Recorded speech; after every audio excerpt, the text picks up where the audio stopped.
ओम श्री गुरुभ्यो नमः हरि ओम ओम त्र्यंबकं यजामहे सुगंधिं पुष्टिवर्धनम् उर्वारुकमिव वन्दनामृत्योर्मुक्षेयमामृतात् पूर्वसङ्कल्प प्राकारेण श्रीयजमानः गोत्रस्य नामधेयस्य शिवगोत्रोद्भवस्य ताल्लधानेश्वरराव नामधेयस्य नागवेङ्कटला वरलक्ष्मी नामधेयस्य कुटुम्बस्य बान्धवस्य सकल क्षेम स्थैर्य धैर्य विजयाभयायु आरोग्यष्टैश्वर्य सिद्ध्यर्थं समस्त देवतानुग्रह सिद्ध्यर्थं श्री श्री श्री सहस्रलिंगेश्वर स्वामी संपूर्णानुग्रह कृपाकटाक्षफल सिद्ध्यर्थमिति कीर्तिशेषुलु ताल वीरभद्रुडु पंचम वर्धन्ति संदर्भेण पुष्पैः पूजयामि।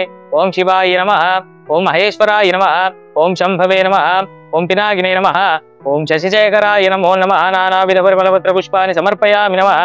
ओम वनस्पत्युद्भवैर्विजैः नानागन्धैः सर्वदेवानां धूपोऽयं प्रतिगुप्यतामत धूपमाग्रापयामि। साक्षात् दीपं सुन्दर्शयामि, घण्टानादं समर्पयामि नमः। अतः कर्पूरनीराजनम्। ओम नमस्ते अस्तु भगवान विश्वेश्वराय महादेवाय त्रयंबकाय मृत्युंजयाय सर्वेश्वराय सदाशिवाय श्रीमन्महादेवाय नमः। कर्पूर दिव्यमंगल नीराजनं दर्शयामि, दिव्यमंगल नीराजनं समर्पयामि नमः। जय नमः पार्वती पतये हर हर महादेव शंभो शंकर। पार्वती परमेश्वर अनुग्रह सिद्धिरस्तु तथास्तु।